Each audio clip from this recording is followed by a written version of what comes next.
दादा यांनी सांगितलं की आदरणीय दादा इतिहास घडवून गेले आणि आदरणीय वहिनींच्या माध्यमातून आपण नवा इतिहास घडवण्यासाठी सज्ज होऊया हा आशावाद दादांनी व्यक्त केलेला आहे.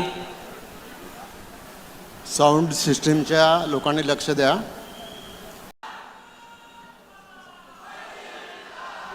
इथं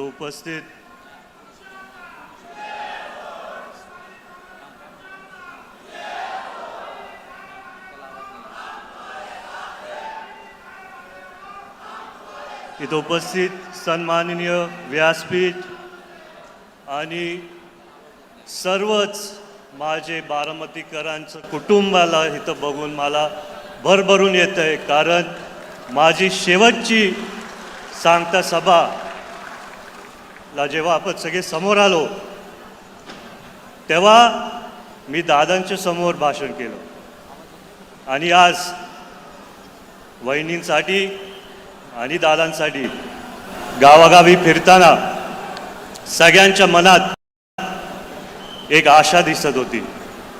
दादांचं प्रेम दिसत होतं, दादांची आठवणी दिसत होते. मला अजून आठवतंय त्या सांगत्या सभेत मी दादांच्या समोर पहिल्यांदा भाषण केलं आणि दुर्दैवाने ते शेवटचं भाषण त्यांच्या समोर होतं. गावागावी जाताना जेव्हा मी गावभेद दौऱ्यावरती सगळ्यांना भेटायचो सगळे मला बोलायचे, दादा यावेळेस खरंच तुम्ही प्रचारालाच यायला नव्हतं पाहिजे. आदरणीय दादांनी आम्हाला अनेक वर्षापासून भरभरून दिलं. ही निवडणूक आम्ही आमच्या हातात घेणार आणि आम्ही आमच्या हातात घेतली.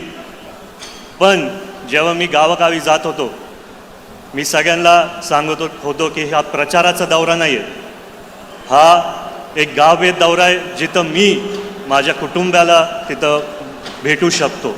त्यांचे काय भावना असतील ते मी समजून घेऊ शकतो, त्यांचे काय अडीअडचणी असतील ते मी समजून घेऊ शकतो.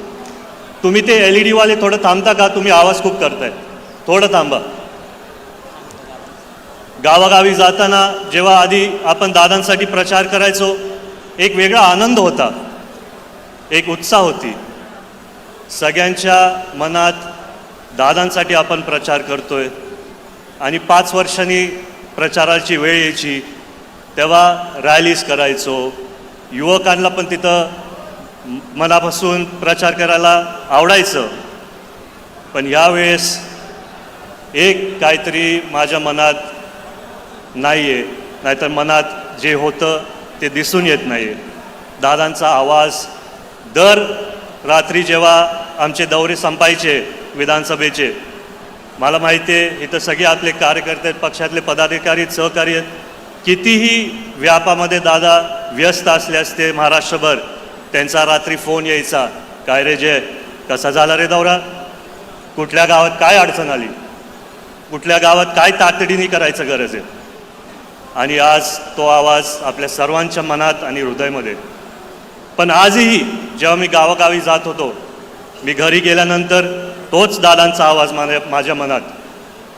एकदम ठामपणाने बोलायचे, जयड्या रडायचं नाही लढायचं. तसंच आज तुमच्या समोर परत येऊन दादांच्या आशा माझ्या मनात असून मी इथं भाषण करू शकतो. मन तर भरून येतं, पण दादांसाठी आणि वहिनींसाठी कायम त्यांच्या मनात आमचे बारामतीकर. तुम्ही दादांचे भाषण बघा, कुठल्याही भाषणात ते डायरेक्ट बोलायचे माझे बारामतीकर. एका मुलाचा आणि वडिलांचा नात्याच्या हिशोबाने मी शाळेत असताना त्यांना विचारायचो, दादा तुम्ही रात्रंदिवस काम करता, रोज तुम्ही काम करत जातात, थोडं कुटुंबाला वेळ द्या. त्या काळात मला ते एवढं समजलं नाही. पण जेव्हा दादा बोलले की जयड्या सर्व बारामतीकर माझं कुटुंब आणि सर्व महाराष्ट्रातली जनता माझं कुटुंब. पण आज मला कळतंय की दादा एवढं मोठं कुटुंब मला तिथं सोडून गेलेत आणि त्याच्यामुळे आपण एकत्रित एक इतिहास घडवू शकतो यावेळेस. खरं सांगायला गेलं तर जाता जाता दादांनी एक इतिहास घडून गेले. वहिनींना राज्यातले पहिला महिला मुख्यमंत्री त्यांनी उपमुख्यमंत्री त्यांनी केलं. पण आज जिथं पण दादा असतील ते एक आशाने आपल्या सर्वांकडे बघत असतील की अनेक वर्षापासनं मी माझ्या बारामतीकरांसाठी रात्र दिवस झटलो. आज इतिहास आपण सर्व घडू शकतो. आज गावागावी फिरताना भरपूर पत्रकारांनी मला एक प्रश्न विचारला की तुमचे मित्रपक्षातले पण सहकारी ज्येष्ठ नेते तिथं प्रचाराला येत आहेत आणि तुमच्या कुटुंबातले पण लोक तिथं प्रचाराला येत आहेत, तुमचे काय भावना आहेत? मी त्यांना सांगितलं की दादांनी त्यांच्या आयुष्यात जातीपातीचं राजकारण कधीच केलं नाही. दादांचं योगदान महाराष्ट्रभर भरपूर होतं आणि दादांनी सगळ्यांना एकत्रित घेऊन तिथं काम केलं आणि त्याच्यामुळे खरी दादांसाठी श्रद्धांजली नाहीतर आदरांजली असली असती जर ही निवडणूक बिनविरुद्ध झाली असती.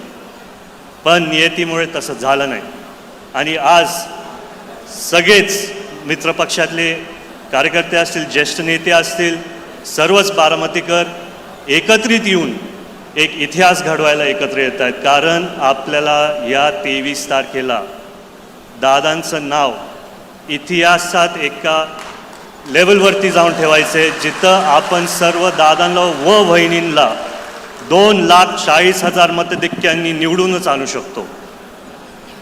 वहिनींना मी प्रश्न विचारला की तुमच्या मनावरती एवढं डोंगरासारखं दुःख असून तुम्ही हा पुढाकार कसा घेतला? तेव्हा मला वहिनी बोलल्या की जय, दादांचं अपूर्ण स्वप्न पूर्ण करण्यासाठी मी हा निर्णय घेतला आहे. जो आधार दादा सगळ्या बारामतीकरांसाठी होते तशीच मी कष्ट घेणारे तो आधार सगळ्यांसाठी तिथं असायला.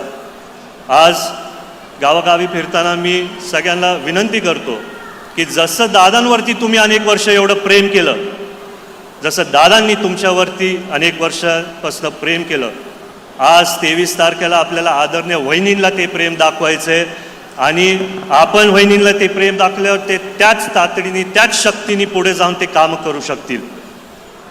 मी दादांचे जुन्या आठवणी गावागावी जाताना खूप यायचे. दादांचं एक भाषण जिथं असेच भरभरीत सभेत कोणतरी दादांना बोललो, दादा आय लव्ह यू, आणि दादा बोलले पहिला बायकोला जाऊन लव्ह यू बोल, मग माझ्याकडे तिथं लक्ष घे. आणि मग परत काही दिवसानंतर दादा कागदपत्र वाचत होते आणि परत कोणतरी बोललं, दादा आय लव्ह यू. दादा हसून बोले आय लव्ह यू टू. आणि आज मी दादांचा उल्लेख करणार आहे तुमच्या सर्वांसाठी. सर्व बारामतीकर आय लव्ह यू टू. मागच्या सभेत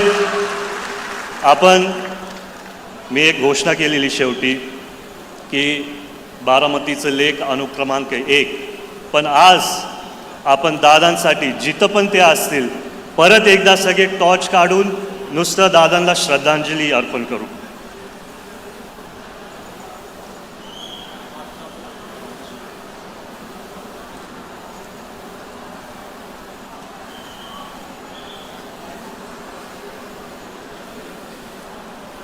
एवढं प्रेम दादा जिथं पण असतील त्यांचं पण मन भरून येईल. आज आपण सर्व इथं आला, माझे 2 शब्द ऐकले. जय हिंद, जय महाराष्ट्र, जय राष्ट्रवादी. धन्यवाद दादा.